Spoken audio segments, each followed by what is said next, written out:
Bismillahirrahmanirrahim. Assalamualaikum warahmatullahi wabarakatuh.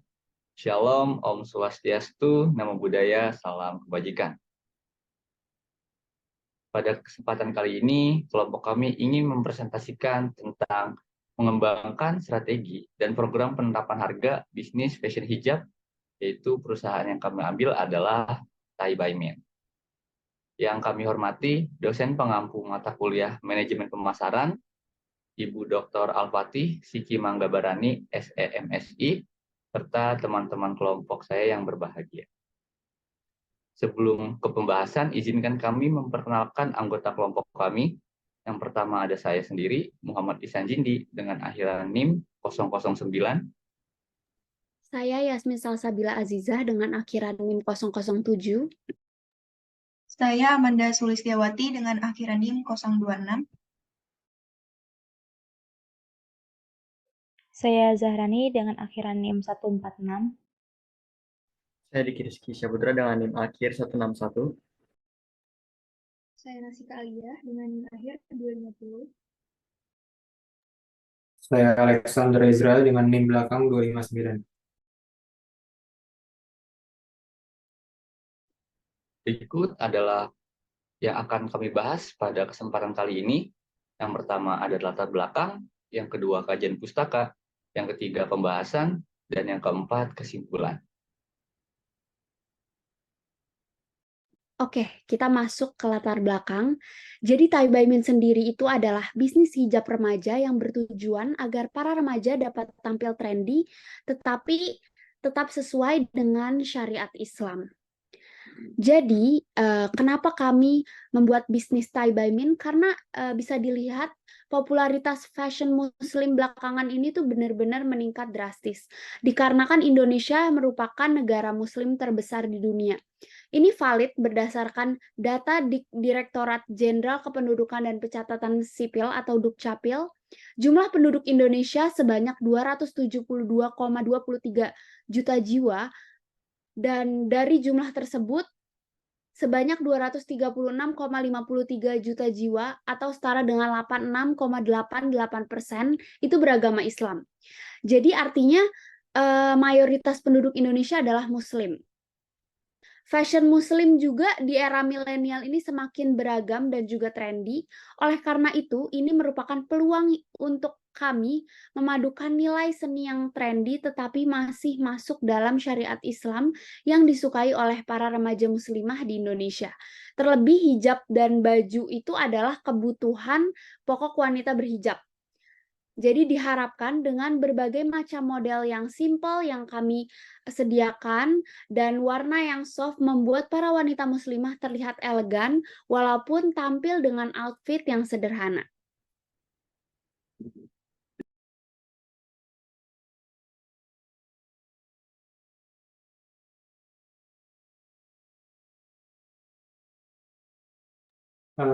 Yang pertama ada proses harga oleh konsumen. Proses harga oleh konsumen mengacu pada serangkaian langkah atau tahapan yang dijalani oleh konsumen dalam membentuk persepsi mereka terhadap harga suatu produk atau layanan. Tahapan dalam proses harga oleh konsumen, yang pertama ada pengenalan harga. Konsumen pertama kali mengenali harga suatu produk atau layanan melalui berbagai saluran seperti iklan, penjualan langsung, atau rekomendasi. Yang kedua ada pemahaman nilai. Konsumen mengevaluasi nilai produk atau layanan berdasarkan manfaat yang dijanjikan, kualitas fitur, dan atribut lainnya. Yang ketiga ada persepsi, kualitas, dan merek. Harga dapat mempengaruhi persepsi konsumen terhadap kualitas produk pada citra merek. Harga yang tinggi mungkin dianggap sebagai tanda kualitas yang lebih tinggi. Yang keempat, perbandingan harga. Konsumen melakukan perbandingan harga dengan produk sejenis dari pesaing untuk menentukan apakah bunga yang ditawarkan sesuai dengan nilai yang diterima. Yang terakhir ada respon emosional. Harga juga dapat memicu respon emosional. Konsumen mungkin merasa puas atau tidak puas tergantung pada keseimbangan antara harga dan manfaat yang diterima. Next.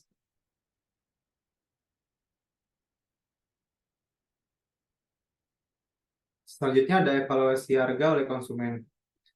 Evaluasi harga oleh konsumen merujuk pada cara konsumen menilai, memahami, dan merespon harga suatu produk atau layanan. Ini merupakan proses mental dan emosional yang kompleks yang mempengaruhi keputusan pembelian konsumen. Beberapa aspek utama dalam evaluasi harga oleh konsumen. Yang pertama ada kepekaan harga.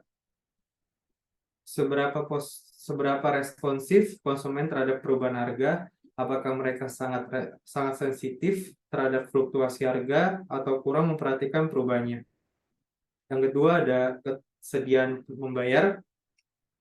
Beberapa banyak konsumen yang rela membayar untuk suatu produk atau layanan dapat dipengaruhi oleh berbagai faktor, termasuk nilai tambah, keunikannya, atau kesukaan terhadap merek. Yang ketiga, diskon dan promosi. Bagaimana konsumen mengevaluasi diskon dan promosi? Apakah mereka melihatnya sebagai kesempatan untuk mendapatkan nilai tambah atau hanya dengan sebagai trik pemasaran? Yang keempat, persepsi nilai. Bagaimana konsumen menilai hubungan antara harga yang dibayar dan manfaat yang diterima? Apakah mereka merasa mendapatkan nilai yang setara dengan uang yang mereka keluarkan? Yang kelima ada pengaruh faktor eksternal. Faktor-faktor eksternal seperti situasi ekonomi, kondisi pasar, dan tren industri dapat mempengaruhi cara konsumen mengevaluasi harga. Yang keenam ada umpan balik pelanggan. Evaluasi harga dapat tercermin dalam umpan balik pelanggan. Apakah konsumen merasa harga yang ditetapkan adil, atau apakah mereka merasa terlalu tinggi atau terlalu rendah? Yang ketujuh ada perubahan strategis. Bagaimana reaksi konsumen terhadap perubahan harga yang diimplementasikan oleh perusahaan? Apakah perubahan tersebut diterima dengan baik atau mengakibatkan kekecewaan? Dan terakhir ada loyalitas konsumen. Bagaimana harga mempengaruhi loyalitas konsumen? Apakah mereka bersedia membayar lebih untuk tetap setia pada merek atau mencari alternatif jika harga terlalu tinggi? Oke, next. Baik, selanjutnya masuk ke pembahasan penetapan harga awal produk dan jasa oleh perusahaan. Pembahasan kali ini ada 3 pembahasan pada penetapan harga awal produk. Yang pertama ada teori penetapan harga.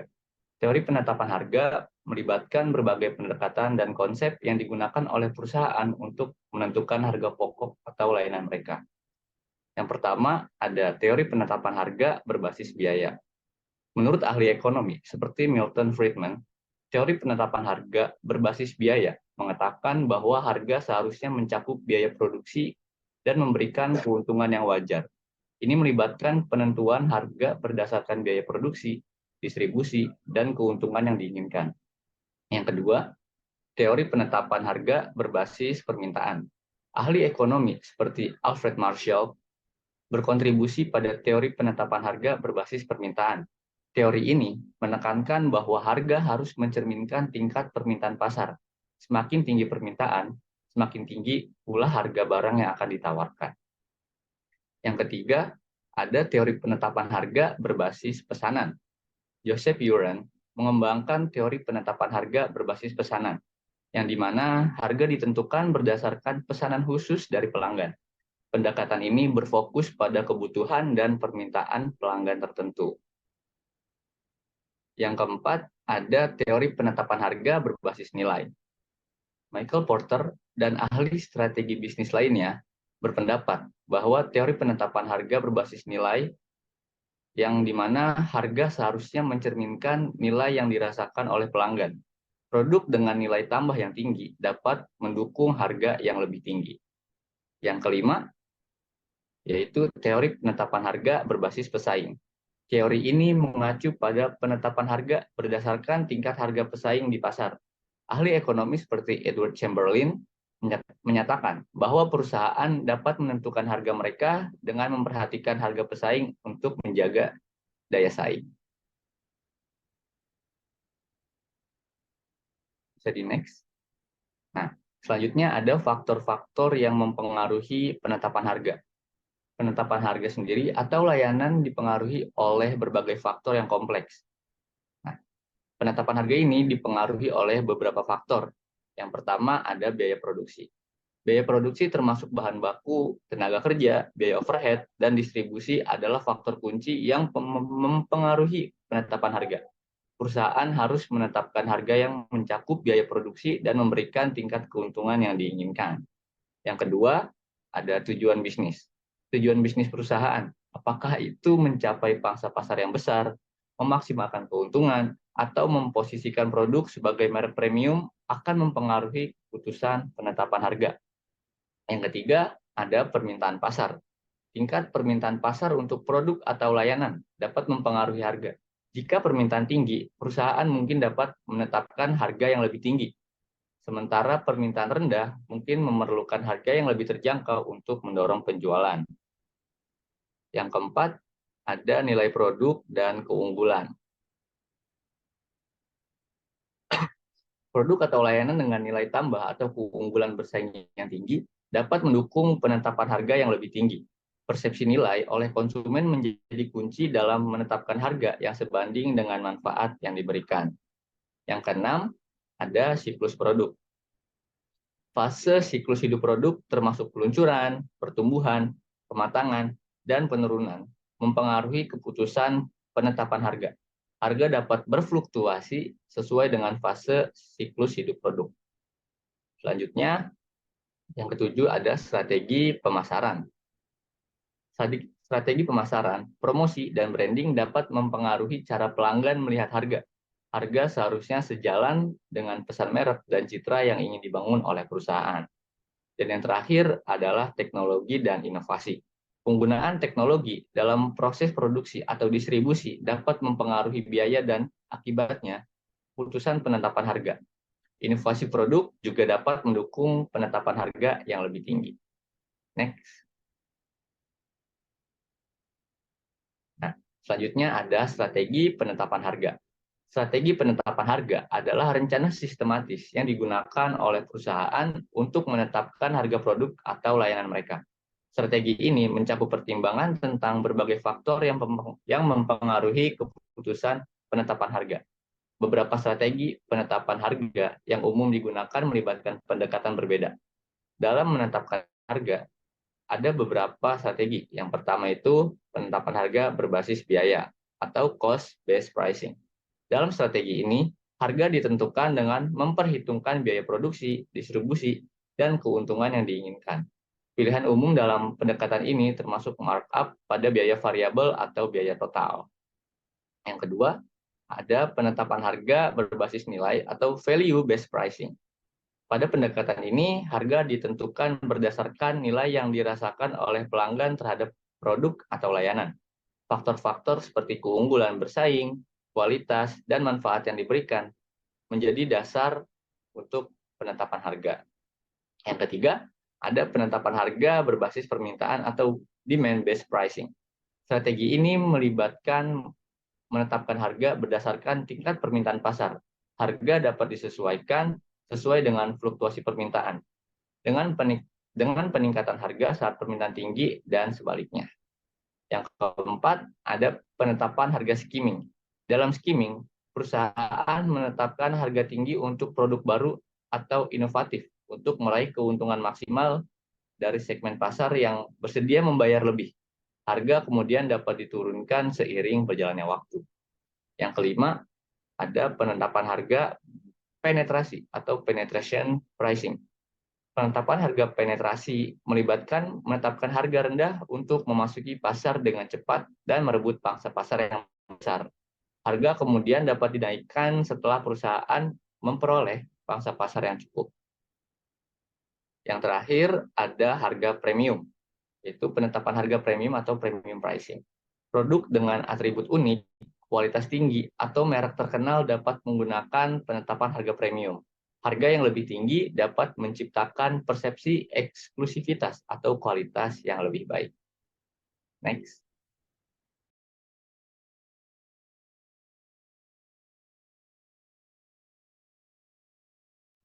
Selanjutnya ada penyesuaian harga dalam berbagai keadaan dan peluang. Penyesuaian harga merupakan strategi yang dapat disesuaikan dengan berbagai peluang di pasar. Faktor-faktor terjadinya penyesuaian harga adalah yaitu pertama, memperkenalkan produk baru. Saat memperkenalkan produk baru, perusahaan seringkali menghadapi keputusan antara menaikkan harga untuk mencerminkan nilai tambah atau menurunkan harga penetrasi untuk memperoleh pangsa pasar lebih besar. Lalu yang kedua, adanya musim atau peristiwa khusus. Selama musim atau peristiwa khusus, penyesuaian harga dapat bervariasi dengan kenaikan harga. Selama musim tinggi untuk mengoptimalkan keuntungan atau penurunan harga selama periode promosi khusus untuk meningkatkan penjualan. Kemudian yang ketiga adalah perubahan biaya produksi. Perubahan biaya produksi juga dapat mendorong penyesuaian harga, di mana kenaikan harga dapat diterapkan jika biaya produksi meningkat.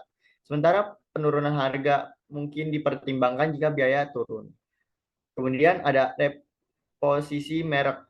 Reposisi merek juga dapat mengarah pada penyesuaian harga. Dengan kenaikan harga untuk merek premium atau penurunan harga untuk merek yang direposisikan sebagai harga untuk sebagai lebih terjangkau. Lalu yang terakhir ada siklus hidup produk. Siklus hidup produk juga mempengaruhi strategi penyesuaian harga. Dimulai dari harga tinggi untuk produk baru, stabil, atau penurunan harga selama fase dimulai. Dari harga tinggi untuk produk baru, stabil atau penurunan harga selama fase pertumbuhan, dan mungkin kenaikan harga atau diskon selama fase kematangan. Dalam menghadapi persaingan, penyesuaian harga menjadi penting. Dengan kenaikan harga untuk produk yang diferensiasi atau penurunan harga untuk mempertahankan atau menarik pelanggan dalam lingkungan persaingan yang ketat. Selain itu, perubahan ekonomi seperti inflasi atau resesi dapat memotivasi perusahaan untuk menyesuaikan harga untuk mencocokkan kondisi pasar. Pemahaman yang mendalam terhadap perilaku pelanggan, strategi pemasaran, dan posisi merek adalah kunci untuk membuat penyesuaian harga yang efektif dalam berbagai situasi dan peluang di pasar yang dinamis. Dengan pendekatan yang cermat dan terfokus, penyesuaian harga dapat menjadi alat strategis yang mungkin perusahaan beradaptasi dengan perubahan lingkungan dan mencapai tujuan bisnis mereka demi keberlangsungan perusahaan. Next.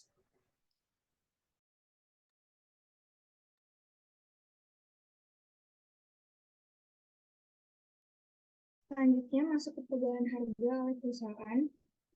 Jadi perubahan harga oleh perusahaan merupakan strategi yang dipengaruhi oleh berbagai faktor. Salah satu faktor utamanya adalah perubahan biaya produksi, di mana kenaikan biaya dapat mendorong perusahaan untuk menyesuaikan harga guna menjaga keuntungan. Dinamika permintaan pasar juga berperan, di mana permintaan tinggi memotivasi kenaikan harga, sementara penurunan harga dapat digunakan untuk merangsang penjualan pada kondisi permintaan yang melambat.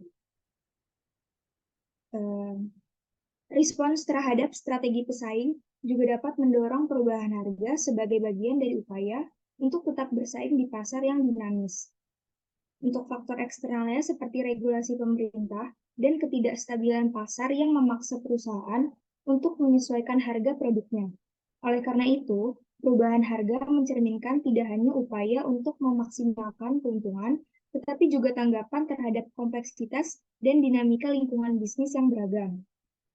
Lalu ada faktor-faktor kenaikan harga. Yang pertama, inflasi biaya dan kelebihan permintaan. Kenaikan harga karena inflasi biaya bisa dimulai ketika biaya produksi yang meningkat drastis akibat inflasi. Faktor-faktor yang mendukung seperti kenaikan harga bahan baku dan biaya produksi yang mendorong perusahaan untuk menaikkan harga produk. Selanjutnya, ketika perusahaan mengalami kelebihan permintaan produk melebihi pasokan yang tersedia, perusahaan dapat melakukan kenaikan harga sebagai strategi untuk mengendalikan permintaan dan meningkatkan keuntungan. Yang kedua, melakukan penetapan harga kutipan tertunda. Pada faktor ini, mencerminkan praktik di mana perusahaan memberikan harga awal atau perkiraan kepada pelanggan, tetapi harga sebenarnya dapat ditentukan lebih lanjut tergantung pada faktor-faktor tertentu seperti perubahan dalam biaya produksi atau kondisi pasar. Yang ketiga, klausa peningkatan harga. Ini merujuk pada klausul kontrak yang memungkinkan perusahaan untuk menaikkan harga di masa mendatang. Ini dapat memberikan fleksibilitas kepada perusahaan untuk menyesuaikan harga jika terjadi perubahan signifikan dalam kondisi ekonomi atau bisnis. Yang keempat adalah penguraian. Jadi proses penguraian ini adalah pemecahan struktur biaya dan penentuan bagaimana kenaikan harga akan diterapkan pada komponen-komponen tertentu. Ini dapat mencakup peninjauan ulang biaya produksi, distribusi, dan elemen-elemen lain yang mempengaruhi harga.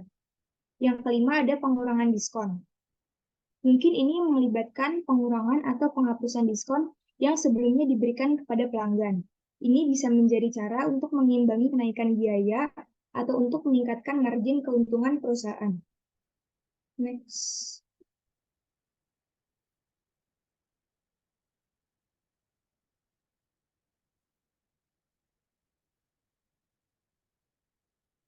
Oke, selanjutnya ada pertimbangan yang perlu diperhatikan dalam memutuskan strategi penurunan harga. Yang pertama, ada dampak jangka panjang dari penurunan harga pada pesaing utama yang dapat berdampak signifikan. Jika suatu perusahaan menurunkan harga dan pesaingnya merespon dengan penurunan harga yang lebih besar, sedangkan perusahaan tersebut tidak memiliki keuangan yang kuat, maka perusahaan yang menginisiasi penurunan harga akan mengalami kerugian. Yang kedua, jebakan kualitas rendah. Karena persepsi harga lebih rendah, maka kualitas juga rendah. Ini merujuk pada potensi resiko pengurangan harga secara signifikan yang dapat mengakibatkan penurunan keuntungan dan bisa membuat perusahaan lebih rentan terhadap fluktuasi pasar atau persaingan yang lebih intensif. Lalu yang ketiga ada jebakan pangsa pasar yang lemah. Ini merujuk pada potensi resiko mengurangi harga secara signifikan. Yang keempat dan lima, jebakan saku tipis menunjukkan resiko bahwa penurunan harga dapat mengurangi keuntungan per unit produk. Lalu jebakan perang harga di mana pesaing bersaing untuk menurunkan harga secara agresif.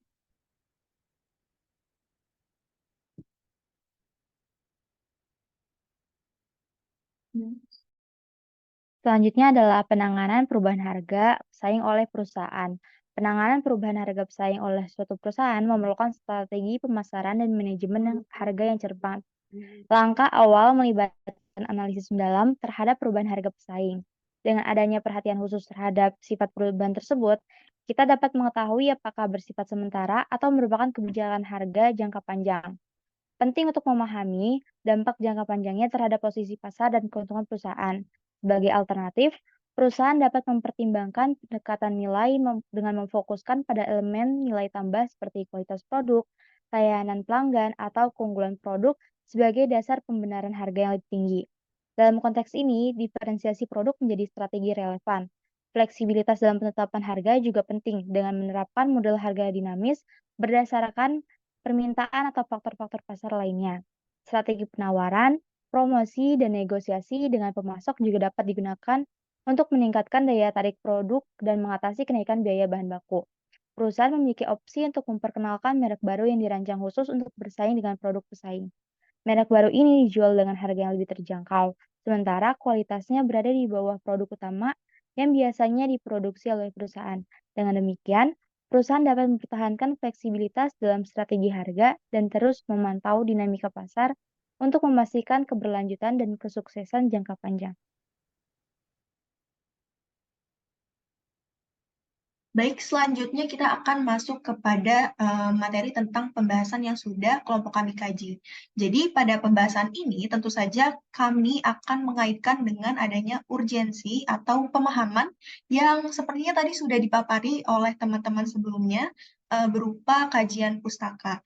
Nah, hal itu kami gunakan sebagai kerangka berpikir untuk menganalisis bagaimana nih kondisi bisnis hijab dari Thai Buy Min ini.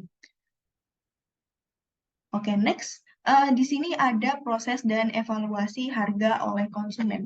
Ada beberapa kriteria yang sudah dianalisis dari berjalannya bisnis hijab Thai Buy Min. Yang pertama ini ada harga terjangkau untuk anak remaja. Pada dasarnya Thai Buy Min ini dikhususkan untuk pasar dari anak remaja atau muslimah yang yang pastinya kebutuhan pokoknya menggunakan hijab. Nah, di sini harga produk Thai By Min ditargetkan dan ditempatkan pada harga di bawah Rp100.000. Nah, ini pastinya menyesuaikan dengan harga dan preferensi konsumen anak remaja yang cenderung mencari produk dengan harga terjangkau. Nah, yang kedua juga ada tentang pendekatan emosional dalam penetapan harga. Dilihat dari adanya kondisi dari para remaja yang biasanya menetapkan harganya itu dengan pendekatan emosional dan diiringi dengan adanya perbandingan dengan produk-produk lain ataupun produk-produk yang sejenis. Nah, di sini Thai By Min memahami bahwa anak remaja ini lebih cenderung merespon secara positif terhadap harga yang lebih terjangkau, di mana dalam hal itu Thai By Min menargetkan dan memposisikan harganya di bawah Rp100.000. Selanjutnya adalah pemasaran melalui influencer. Thai By Min ini menggayat beberapa influencer untuk mempublikasikan atau membuat brand awareness kepada seluruh konsumen yang ditargetkan oleh Thai By Min, yaitu para remaja, dan dengan mengadopsi pemasaran influencer ini memiliki kriteria dalam pesona dan persona sesuai dengan karakter produk Thai By Min. Jadi influencernya akan disesuaikan dengan bagaimana nih persona dari Thai By Min, yaitu personanya salah satunya adalah remaja yang pastinya memakai hijab. Selanjutnya ada engagement dengan komunitas remaja. Nah, pada hal ini, Thai By Min mendorong adanya interaksi dengan komunikasi oleh para remaja melalui konten yang menarik dan relevan. Jadi, Thai By Min ini memanfaatkan platform media sosial sebagai saluran utamanya dalam mengkampanyekan pemasarannya. Dan Thai By Min membangun kehadiran digital yang kuat untuk menjangkau target pasar remaja. Dalam hal ini juga untuk pembuatan konten, Thai By Min melakukan pendataan langsung atau pembuatan konten secara langsung, secara offline di beberapa titik yang pastinya memiliki potensi pembeli yang banyak. Selanjutnya ada promosi dan diskon khusus. Jadi Thai By Min menawarkan promosi dan diskon khusus untuk meningkatkan daya tarik harga yang dimiliki oleh Thai By Min dan menciptakan kesempatan bagi konsumen remaja untuk merasakan nilai tambah dari produk Thai By Min. Baik, selanjutnya ada inovasi produk yang terjangkau.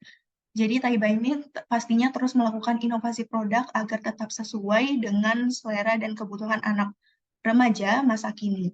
Dan Thai By Min juga menawarkan nilai tambah yang dapat membedakan Thai By Min dari pesaing di pasar. Jadi Thai By Min ini menggunakan kualitas dari bahan baku yang grade A, di mana grade A ini dalam segi perfasyonan merupakan grade yang paling tinggi kualitasnya dan yang terbaik. Dan Thai By Min ini juga melakukan evaluasi dalam segi memantau terus-menerus terhadap respon pasar terhadap strategi penetapan harga dan pemasaran yang selanjutnya akan Thai By Min lakukan. Dan Thai By Min mengadaptasi strategi berdasarkan umpan balik dan tren yang berkembang di kalangan remaja. Oke, next. Baik, selanjutnya ada penetapan jasa harga, penetapan harga awal produk dan jasa oleh perusahaan, di mana perusahaan ini Thai By Min menetapkan strategi penetapan harga yang komprehensif dengan menghitung akumulasi harga jual dari beberapa elemen kunci, di mana ada elemen harga barang jadi, ada biaya pemasaran, biaya administrasi, dan biaya lain-lainnya.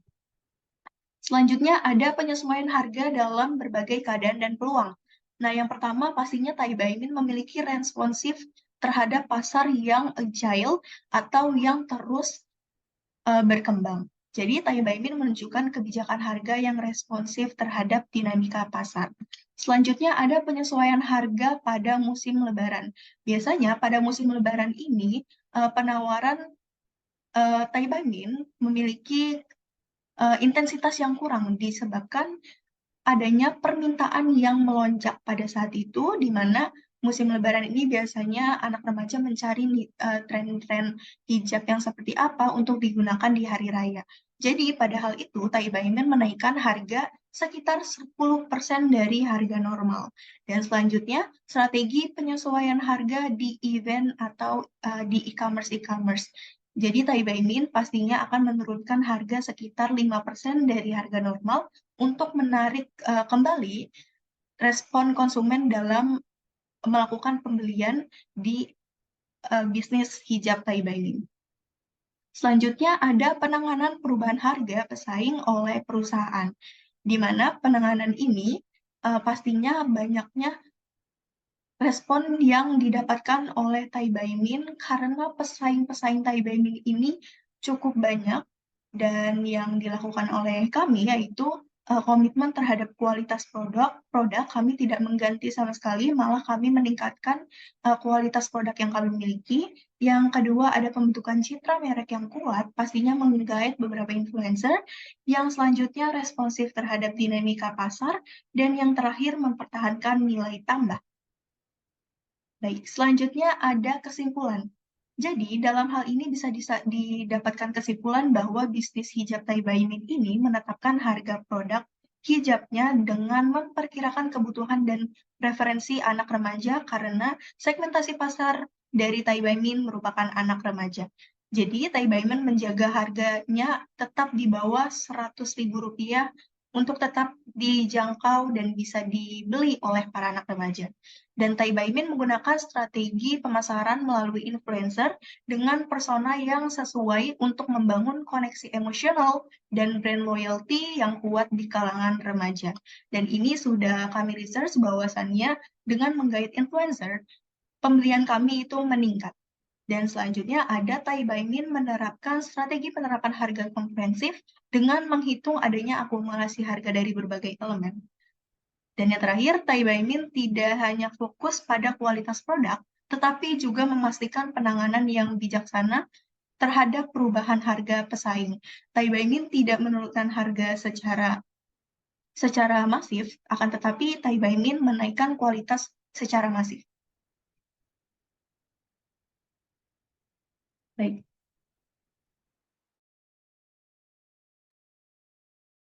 Baik, sekian pemaparan dari kelompok kami. Kurang lebih mohon maaf. Kami akhiri. Wassalamualaikum warahmatullahi wabarakatuh.